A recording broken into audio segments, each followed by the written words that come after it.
네, 우리 유초등부 아이들 처음으로 특송 한번 해봤습니다. 어떻습니까? 네, 좋죠.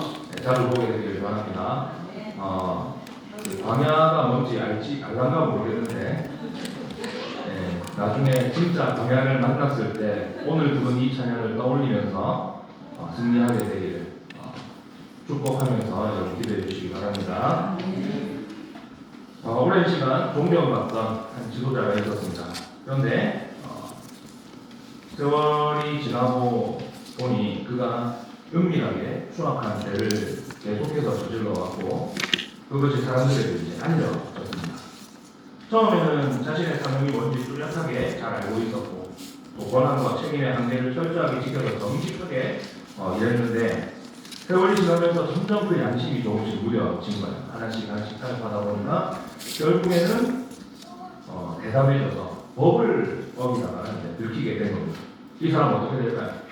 사람들한테 욕먹고 그 자리에서 쫓겨나겠죠. 자신의 소임을 마칠 때까지 마음이 변하지 않는 것, 초심을 유지하는 것, 끝까지 정직하게 행하는 것이 참 어렵다는 것을 보여주는 사례가 우리 사회에 많이 일어나고 교회에도 자주 있는 것이 현실입니다. 그렇기 때문에 자기에게 주어진 일을 끝까지 신실하게 감당하고 물러서는 이들의 이 모습이 얼마나 아름다울까 이런 생각을 하게 됩니다. 위에 원로 목사님도 앉아 계시고 또 우리 원로 장로님도 계시고 한데 저는 평생의 사역을 잘 감당하고 마무리하고 또 직분을 잘 감당하고 마무리하고 은퇴하신 우리 선배 목사님들과 장로님들을 정말 존경합니다. 아무리 오랜 세월 그냥 잘 해왔어도 한 번 삐끗 잘못하면 이제 목회자들은 목회 생명이 끝이 나거나 또 직분을 내려놓아야 하는 것이 결국 뭡니까? 교회 지도자가 결국 영적인 지도자잖아요. 그 영적인 지도자의 자리 아니겠습니까? 그 부담스럽고 두려운 자리를 그것도 30년, 40년씩 아무 말씀 없이 흠도 없이 잘 감당하고 물러나면 여러분 존경할 만하지 않습니까? 그렇죠? 네. 지금 우리 교회를 열심히 섬기고 있는 우리 장로님들과 저도 그렇게 모든 사명을 잘 감당하고 마무리할 수 있도록 여러분 끝까지 계속해서 기도해 주시기를 축복합니다. 네. 말씀을 살펴보겠습니다. 사울이 온 이스라엘 백성들에게 이제 왕으로 인정받았습니다. 그 앞에 무슨 일이 있었습니까? 이방 민족이 쳐들어오니까 사울이 가서 구출해냈죠. 군대를 모아가지고 자기 짐승들 쪽에서 온 이스라엘 지파한테 보내면서 야 니들 군대 안 내놓으면 너희들 짐승들 너희가 키우는 가축들 다 이걸로 만들어 버릴 거야. 전부 다 태워봐 이래가지고 전부 모여가지고 그들을 동원해서 이제 전쟁에서 승리를 했습니다. 하나님께서 이기게 해주셨죠. 그러고서 이제 온 이스라엘 백성들에게 사울이 왕으로 인정을 받고 사울이 이스라엘 왕으로서 역사의 전면에 이렇게 등장을 하게 되는 겁니다. 그리고 그가 왕이 되기 전까지 이스라엘을 다스려 온 지도자가 이제 퇴장할 때가 됐습니다. 누구죠? 사무엘. 하나님의 명령으로 사울을 왕으로 세운 사무엘이었습니다. 오늘 말씀은 사무엘이 왕이 세워짐으로 이스라엘에서 더 이상 필요 없어진 사사의 직을 내려놓으면서 고별 설교를 하기 전에 이스라엘 백성들에게 한 연설을 담고 있습니다. 그는 자신의 사역을 돌아보면서 자신이 어떻게 행해왔는지 백성들 앞에 밝히고자 했습니다. 이것이 이제 사무엘의 마지막 공식적인 정치 지도자인 사사로서의 마지막 사역이었다라는 겁니다. 1절에 이렇게 되어 있습니다.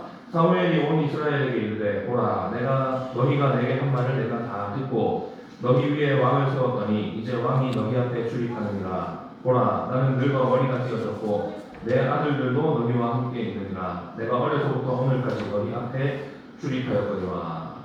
사무엘은 백성들에게 말하기에 앞서서 보라라는 명령으로 눈을 떼고 있습니다. 이것은 자신이 그 보라 다음에 그 뒤에 말하게 된 모든 것들이 사실이라는 전제하에 이스라엘 백성들도 그걸 다 인정한다는 전제하에 이제 하는 말입니다. 보라. 온 이스라엘이 자신을 지켜봐온 이 모든 것들에 대해서 확실하게 짚고 넘어가겠다. 이런 의식으로 합니다. 그 내용이 뭐냐? 이스라엘이 왕을 달라고 한 대로 사무엘 자신이 어떻게 했습니까? 하나님의 명령을 듣고 사울을 왕으로 세웠다는 것입니다. 전에도 나눴지만 이스라엘이 왕 주세요라고 한 것은 결국 뭐였어요? 누구를 왕으로 인정 안 하는 겁니까? 하나님을 자기들 왕으로 인정 안 하는 행위였습니다. 하나님을 향한 배신이었죠. 그럼에도 하나님께서 그들의 말을 들으시고 사무엘을 통해서 그들이 원하는 왕을 세워 주셨어요. 그래서 사무엘이 뭐라고 합니까? 왕이 너희 앞에 출입한다. 봐라, 너희 원하는 대로 이제 왕 세워졌다. 이걸 얘기하는 거죠. 그러니까 뭐냐면 왕을 요구한 것이 너희들이고 너희 원하는 대로 왕을 세워 주었으니 이 왕이 잘하면 너희가 복을 받을 것이고 이 왕이 잘못하면 너희가 피해를 볼 것인데 그 왕의 존재가 너희에게 재앙이 될 것인데 그걸로 하나님 원망하면 된다 안 된다? 안 된다는 걸 얘기하는 거예요. 왜? 너희가 하나님을 버려서 왕이 되지 못하게 했고 너희가 원하는 왕 세웠지 않느냐. 그것을 이 사무엘이 왕이 너희 앞에 출입하느냐 이 말로 표현하고 있는 것입니다.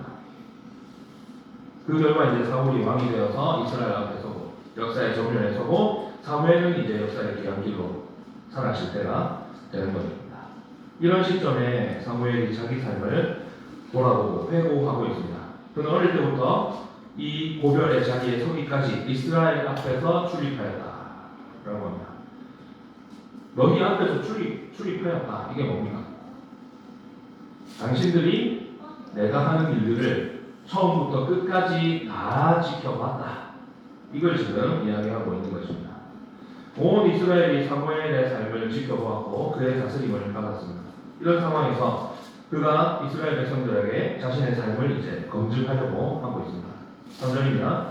내가 여기 있나니 여호와와 그의 기름 부음을 받은 자 앞에서 내게 대하여 증언하라. 내가 누구의 소를 빼앗았느냐 누구를 압제하였느냐 내 눈을 흐리게 하는 뇌물을 누구의 손에서 받았느냐 그리하였으면 내가 그것을 너희에게 갚으리라 하니. 나비고 있었는데 빼먹었네요. 말씀에 의하면 사무엘은 어떤 지도자였고 또 그의 삶을 통해서 오늘 우리가 교회의 영적 지도자들을 위해서 어떻게 강구해야 할지 살펴봐야 할 시간입니다. 우리 교회의 지도자들은 어떤 모습으로 하나님과 교회의 성도들을 섬겨야 하겠습니까? 첫 번째는 정직해야 한다는 겁니다. 뭔가 하다 보니까 얘기를 하다 보니까 직분자 다음 회원들 헌신 예배 같은데 정직해야 됩니다. 사무엘은 이스라엘 백성들에게 자신이 어떻게 행했는지를 질문하는 방식으로 자신의 삶과 사역에 대해서 평가하도록 했습니다. 그 첫 번째 질문이 뭐냐면 자기가 남의 소나 나비를 다른 사람에게서 빼앗은 일이 있느냐라는 것입니다. 그는 그런 일이 있었는지 증언할 것을 백성들에게 요구했습니다. 그 대답이 뭡니까? 4절에 같이 읽어볼까요? 4절 그들이 이르되 당신이 우리를 속이지 아니하였고 여기까지만요. 속이지 아니하였고 백성들은 사무엘이 자신들을 속이지 아니하였다고 대답합니다. 정직하게 얘기했다. 사무엘은 정직한 지도자였습니다. 스스로 그렇게 생각한 것이 아니라 지금 뭡니까? 이스라엘 백성들의 증언이 이것을 증명해주고 있습니다. 당신이 하나님 앞에서 우리 앞에서 정직하게 했다. 오늘날 교회에도 이렇게 정직한 지도자가 필요하지 않겠습니까? 그렇기 때문에 여러분이 저와 또 당회를 위해서 우리 장로님들을 위해서 계속해서 기도해 주셔야 됩니다. 교회에서 가르치는 일, 다스리는 일을 하는 것이 목사와 장로이고 이들이 사실상 뭡니까? 교회 지도자로 세워진 사람들이었죠. 지도자가 하나님 앞에서와 성도들 앞에서 정직하지 못하면 어떻게 되겠습니까? 교회 안에 거짓이 난무하게 되고 남을 무고하고 은폐하고 모함하고 당회가 하나 되지 못하게 되겠죠. 당회가 하나 되지 못하면 어떻게 되는지 아십니까 여러분? 성도들의 마음도 같이 하나 되지 못해요. 신기하죠. 파가 나닙니다. 당회 때문에. 결국은 교회 전체 분위기를 당회가 좌우한다고 봐도 돼요. 저는 우리 장로님들을 너무 존경합니다. 정말 같이 우리가 동역하는 입장에서 서로 보려고 하고 서로의 빈자리를 채워주려고 하기 때문에 그렇습니다. 이 지도자가 정직하지 못하면 문제가 커지는 거예요. 재정도 불투명해지겠죠. 성도들이 분열되고 이런 일이 일어나지 않으려면 결국 뭡니까? 가장 먼저 교회의 지도자로 세워진 당회원들, 직분자들이 하나님 앞에 정직해야 되는 겁니다. 그렇기 때문에 성도들에게 숨기는 것이나 거짓이 없어야 된다는 사실을 우리가 기억해야 되겠습니다. 두 번째 우리가 교회 지도자들을 위해서 어떻게 기도해야 될까? 권력을 휘두르지 말해야 된다는 것입니다. 사무엘은 자신이 누구를 압제한 일이 있는지 백성들에게 물었습니다. 그리고 백성들은 그가 압제한 일이 있다고 여겼다. 없다고 대답합니다.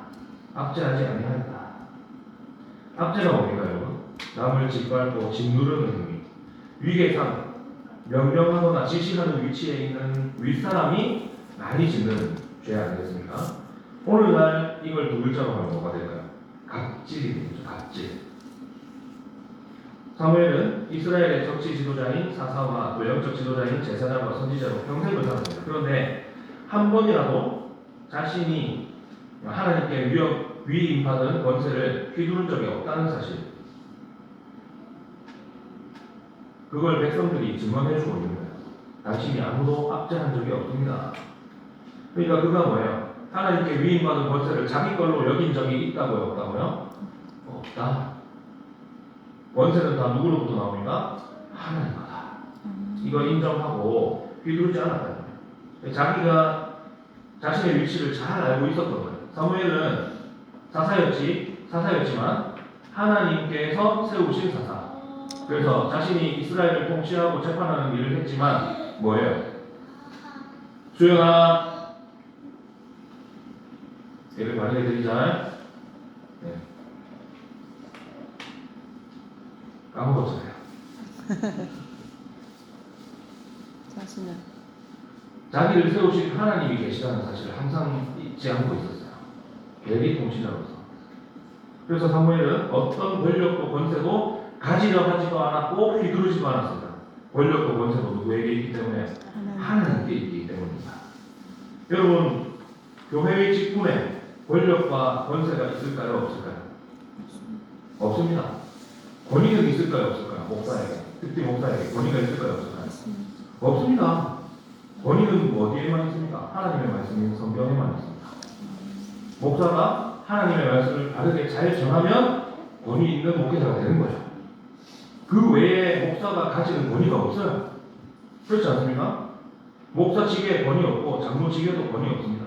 그저 유일한 권위인 성경을 잘 가르치고 유일한 권위인 성경에 입각해서 성도들을 치리하고 권면하는 거예요. 그냥 맡은 역할이 가르치고 다스리는 일일 뿐 목사직과 장로직 자체에 그 어떤 권위도 권세도 주어지지 않았음을 직분자들 스스로가 잘 알고 있어야 됩니다. 물론 성도들은 어떻게 되겠습니까? 저 다 권위가 뭐 아무것도 없는 사람들이 하고 무시해야 됩니까? 아니요. 그것을 인정하고 나에게 권위가 없고 하나님께서 내게 이런 일을 맡기셨다라고 믿고 바르게 행하는 치리와 권면에 대해서 여러분은 어떻게 하셔야겠습니까? 하나님께서 내게 말씀하시는 걸로 믿고 순종하셔야 됨을 또한 기억하시길 바랍니다. 제가 아까 남을 짓밟고 억누르는 것, 이런 압제가 보통 어떻게 행해지느냐, 참 부끄러운 얘기인데요. 목사가 일반 성도들을 그렇게 압제를 잘 안 해요. 왜냐하면 성도들은 사실 그러면 안 되지만 어때요? 목회자가 다르게 사역하지 않으면 여러분 어떻게 하면 됩니까? 깡교회 가면 되잖아요. 그렇죠? 현실이 그렇잖아요. 현실이. 그러면 안 되지만 위에서 기도해주고 또 이렇게 고민하고 해야 되지만 현실이 그렇잖아요. 그 압제가 어떻게 행해지냐면 부교역자 있는 교회들에서 담임 목사에 의해 부교역자들에게 저질러지는 경우가 되게 많아요. 최근에 부산의 어떤 큰 교회 목회자가 부교역자들을 향해서 상습적으로 참 입에 담기도 어려운, 심지어 여교역자에게도 그런 욕을 도구를 사용한 거 보십시오. 그거 보니까 참 씁쓸하더라고요. 오죽했으면 그 녹음해서도 터뜨렸겠어요. 그렇죠? 제가 부교역자 시절에, 전도사 시절에 20년 다 됐죠 벌써. 그때도 이미 있었던 얘기예요. 그게 이번에 터졌을 뿐이거든요. 골을 때려 보다가 이번에 터졌어요. 제 공기 중에도 맞은 사람이 있습니다. 그 사람. 그걸 가지고서 인터넷에 보니까 그걸 공개한 부교역자들을 막 욕을 해놨더라고요. 아무리 그래도 니들만 당했냐? 그 앞에 있던 사역자들도 많이 당했는데 그 사람들을 왜 참았겠냐? 하나님의 영광을 위해서 참지 않았냐? 교회를 위해서. 니들은 저주받을 거야. 이러면서 막 욕을 해놨는데 여러분, 피해자 아닙니까? 피해자가 오죽 말할 곳이 없었으면, 여러분, 이 너무 기막힌 사연 아니에요? 교회에서 이런 일이 벌어지는 거. 그래가지고 그거를 여러분 교단 신문에다가 제보했으면 그거 실렸을까요? 대형교회인데. 교회가 어때요? 교회 교단 신문사에서는 제일 큰 광고주잖아요. 그거 될까요? 안 실렸을걸요? 그래서 뭐 다른 물론 매체가 좀 마음에 안 듭니다만 이상한 곳에다가 동성애 옹호하는 이상한 곳에다가 이렇게 했던데, 온라인 뉴스라고, 뉴스 엔조이라고 있습니다. 너희가 하나님의 영광을 생각했으면 그거 절대 못 터뜨린다 이러면서 2차 가해를 마구마구 하고 있더라고요.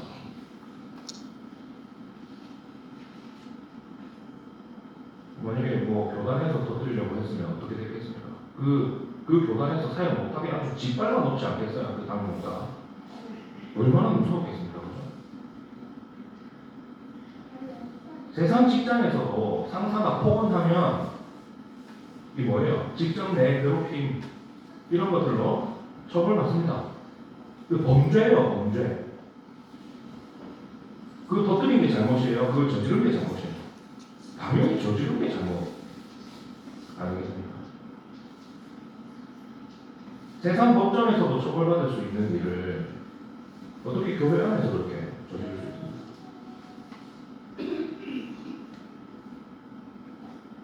권세도 권위도 권력도 다 내 것이 아니요 하나님 것임을 인정하는 우리 모든 직분자들 되시고, 또 그런 직분자들 되도록 여러분이 다 기도해 주시기 바랍니다. 아멘. 세 번째, 교회 지도자는 어때야 하느냐? 청명해야 합니다. 사무엘은 자신이 뇌물을 받은 일이 있는지 백성들에게 묻습니다. 백성들이 뭐라고 대답합니까?